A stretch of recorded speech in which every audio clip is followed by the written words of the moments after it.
रे मामा, उत्तर भारत के राज्यों में इस वक्त सबसे खूंखार गैंगस्टरों में शामिल लॉरेंस बिश्नोई की गैंग में हरियाणा के युवाओं की बड़ी संख्या है। यहाँ तक कि लॉरेंस बिश्नोई के लिए काम करने वाले इन शूटरों में नाबालिग लड़के तक शामिल है। इन्हीं में से एक नाम हरियाणा का गैंगस्टर अक्षय पलड़ा।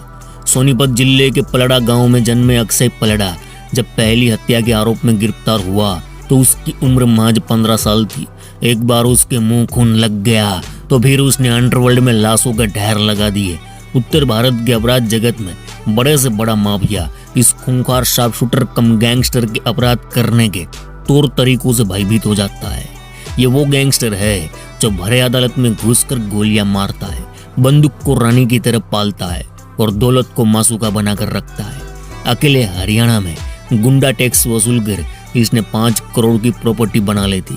लॉरेंस बिश्नोई, काला जठेडी, राजू बसोदी जैसे बड़े बड़े माफियाओं को कोई बड़ा कांड करना हो तब अक्षय पलड़ा को बुलाया जाता है। लेकिन क्या आप जानते हैं, इस नौजवान की खून से लिखी गई कहानी अपने चाचा के अपमान से शुरू हुई थी। तो गैंगस्टरों के एपिसोड में आज बात करते हैं अक्षय पलड़ा की।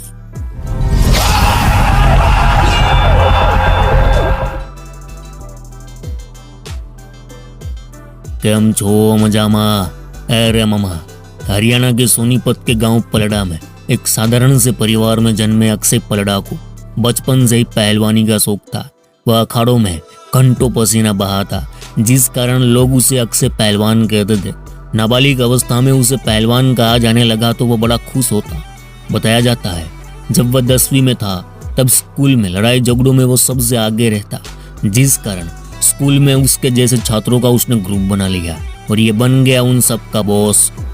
लेकिन फिर धीरे धीरे अक्षय की बदमाशी बढ़ती चली गई। बेटे की हरकतों से परिवार परेशान रहने लगा तो इसे मामा के यहाँ नांगोल कल्ला गांव भेज दिया गया ताकि वह सुधर जाए और पढ़ाई में ध्यान दे। लेकिन उन्हें क्या पता था कि बेटा अपनी जिंदगी की राह पहले ही चुन चुका है। यहाँ भी उसने लड़ाई झगड़े चालू रखे। फिर उसे अपने गाँव बुलाया गया। बताया जाता है पलड़ा गांव में अक्षय पहलवान कत्ल कर देता है। तब उसकी उम्र महज 15 साल थी। दरअसल अक्षय पलड़ा के चाचा का किसी से विवाद चल रहा था और उस व्यक्ति ने चाचा को सरेआम थप्पड़ मारकर उन्हें बेइज्जत किया। चाचा के अपमान से अक्षय पलड़ा का खून खोल उठा। उसने ठान लिया कि चाचा के अपमान करने वाले को वह जरूर बदला लेगा और एक दिन मौका मिला तो उस व्यक्ति को अक्षय पलड़ा ने सरेआम मौत के घाट उतार दिया। बस यही वह घटना थी जिसने छोटे से गांव के एक नौजवान लड़के को खलनायक बना दिया, क्योंकि अब उसके अंदर से समाज का, परिवार का, कानून का डर खत्म हो चुका था। उसने क्राइम को फुल टाइम धंधा बना लिया। इसके बाद 2015 में कुंडली गांव में भरे मार्केट में सरेआम पिता पुत्र का कत्ल कर दिया।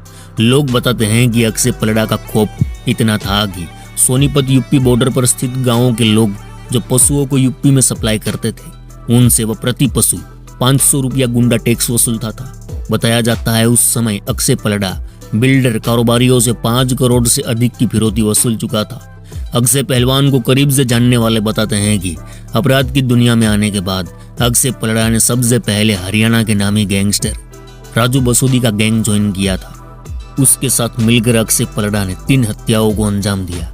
राजू बसोदी के जरिए वह काला जठेडी और बाद में लॉरेंस बिश्नोई गैंग के संपर्क में आया। लॉरेंस गैंग ज्वाइन करने के बाद इनके साथ मिलकर भी इसने 4 कत्ल और 6 हाईवे डकैती को वारदात को अंजाम दिया। इसके बाद 2018 में राजस्थान में एक बड़े हत्याकांड को अंजाम दिया। लॉरेंस गैंग के संपत नेहरा के साथ मिलकर राजस्थान के चूरू कोर्ट में घुसकर गैंगस्टर अजय जेतपुरा को गोलियों से भून डाला। इसके बाद 2018 में ही राजस्थान के श्रीगंगानगर में लॉरेंस गैंग के धुर विरोधी रहे गैंगस्टर जॉर्डन को जिम में घुसकर ताबड़तोड़ गोलियां मारकर हत्या कर दी।